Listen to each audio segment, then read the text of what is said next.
Example 3.13. In an examination, a student scores 4 marks for every correct answer and loses 1 mark for every wrong answer. If he answers 60 questions in all and gets 130 marks, find the number of questions he answered correctly.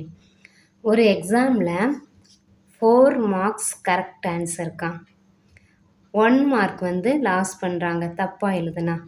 If he answer 60 questions, அவன் வந்து 60 கொஸ்டினுக்கு answer பண்ணியிருக்கிறான். ஆனால் 130 marks தான் கிடச்சிருக்கு. ஆக்சுவலாக இதில் வந்து என்னன்னா, நமக்கு இப்போ டெஸ்ட்டு 5 கொஸ்டின்ஸ் வைக்காங்க. 1 2 3 4 5 கொஸ்டின்ஸ் வைக்காங்க. அப்போது first question correct, second question, third question correct, ஃபோர்த்தும் ஃபிஃப்த்தும் தப்பு. ஒவ்வொரு இதுக்கும் 2 மார்க் 2 மார்க் கொடுத்தா என்ன கிடைக்கும்? 6 கிடைக்கும். நமக்கு வந்து தப்பாக இருந்துச்சுன்னா மார்க் கம்மி பண்ண மாட்டாங்க. ஆனால் இந்த கொஸ்டினில் தப்பாக இருந்துச்சுன்னா 1 மார்க்கு கம்மி பண்ணிடுறாங்களாம். கரெக்டான கொஸ்டினுக்கு 4 மார்க்ஸ் தான். அதான் மீனிங். கரெக்டான கொஸ்டினுக்கு 4 மார்க் போடுறாங்க, தப்பாக இருந்தால் 1 மார்க் மைனஸ் பண்ணிடுறாங்க. இப்போ நமக்கு ஆன்சர் தெரிலனா அந்த கொஸ்டினை அட்டன் பண்ணவே கூடாது. அப்படின்னா தான் மார்க் கம்மியாகாது. நம்ம அந்த கொஸ்டினை அட்டன் பண்ணி இப்படி நம்ம கொஸ்டின் நம்பர் போட்டு எழுதிட்டோன்னா அது தப்புன்னா கம்மி பண்ணுவாங்க. உனக்கு தெரியலையா, அதை அட்டன் பண்ணக்கூடாது, கொஸ்டின் நம்பரே போடக்கூடாது. அப்படி இருந்தால் மார்க் லெஸ் பண்ண மாட்டாங்க, இல்லைனா 1 மார்க் கம்மி பண்ணிடுறாங்க.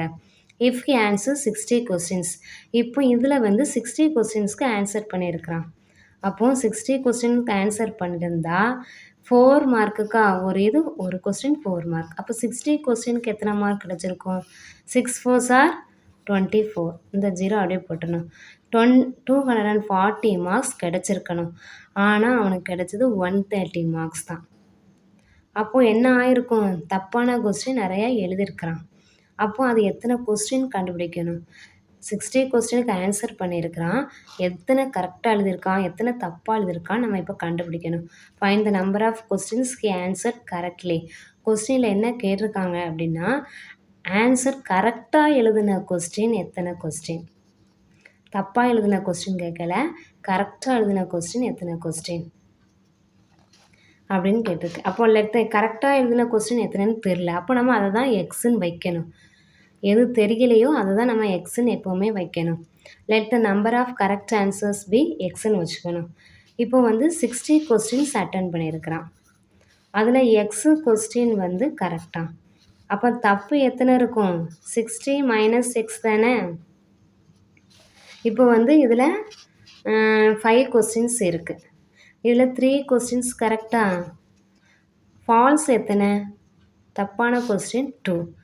எப்படி கண்டுபிடிக்கணும்னா, இந்த டோட்டல்லேருந்து கரெக்டாக சப் பண்ணணும். டோட்டல் எத்தனை? 5 மைனஸ் 3 பண்ணால் 2. அப்போது 2 கொஸ்டின் வந்து என்னது? தப்பு. டோட்டல்லேருந்து கரெக்டாக உள்ளதை மைனஸ் பண்ணால் ராங்கு கிடச்சிரும். அதே மாதிரி டோட்டல் 60 கொஸ்டின், அதில் கரெக்டாக மைனஸ் பண்ணணும், இதான் ஃபால்ஸ் கொஸ்டின். ஓகேயா? அதான் இதில் கொடுத்துருக்காங்க.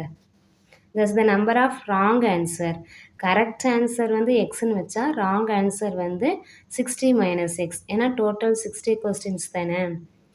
ஓகே, நெக்ஸ்ட்டு கரெக்டாக எழுதுனதுக்கு எத்தனை மார்க்கு? 4 மார்க்.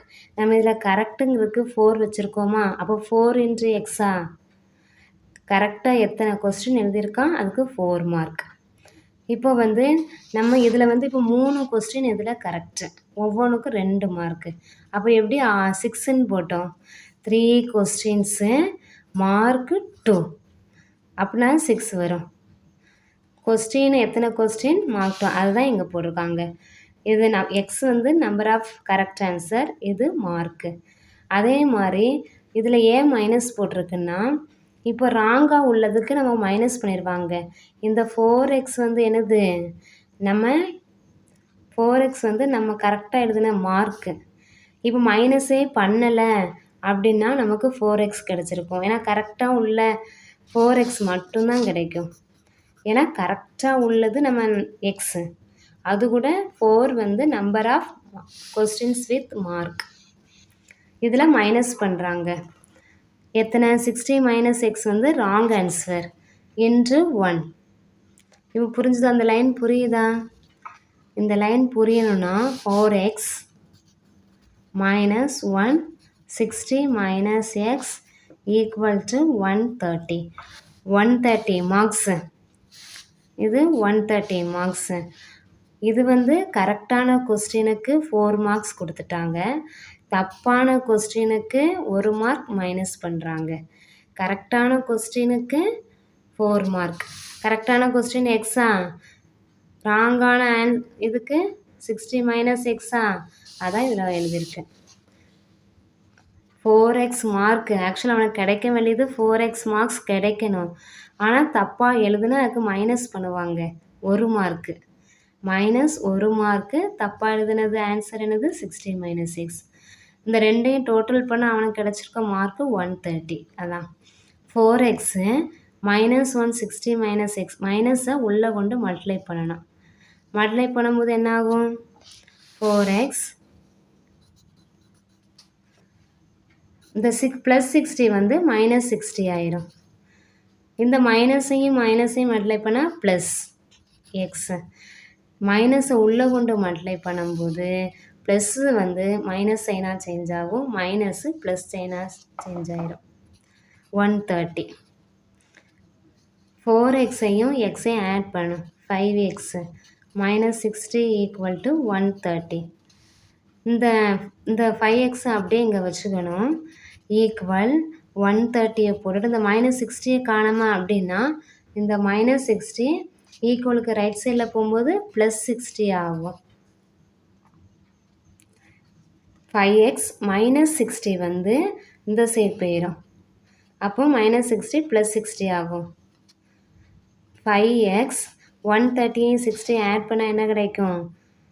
130யும் 60யும் ஆட் பண்ணணும். 6யும் 3 ஆட் பண்ணால் 9. அப்போ 190 கிடைக்கும். X equal to 190 divided by 5. இந்த 5 எப்படி இதில் டிவைடட் ஆயிடுச்சுன்னா இந்த ரெண்டுக்கும் இடவில் மல்டிப்ளிகேஷன் சைனு. 5 இன்ட்டு எக்ஸ்னு இருக்கா, அப்போ அது ரைட் சைடில் போகும்போது என்னதான் ஆகும்? டிவைட் ஆகும். எக்ஸு லெஃப்ட் சைடில் மல்டிப்ளிகேஷனில் இருக்குது, ரைட் சைடில் வரும்போது டிவைட் ஆகும். அப்போ இதை நெக்ஸ்ட்டு கேன்சல் பண்ணிடலாம். 155 3 5s are 15, ரிமைனிங் 4. அப்போ 8 5s are 40. அப்போ ஆன்சர் என்னது? X equal to 38. நம்ம எக்ஸ் என்னன்னு எடுத்திருக்கிறோம்? கரெக்ட் ஆன்சர்னு எடுத்திருக்கோம். அப்போ கரெக்ட் ஆன்சர் என்னது? 38. 38 ஆன்சர் கிடச்சிருக்கா? இதுதான் கொஸ்டினில் கேட்டிருக்காங்க. Find the number of questions he answer correctly. அப்போ ஆன்சர் என்னது? 38.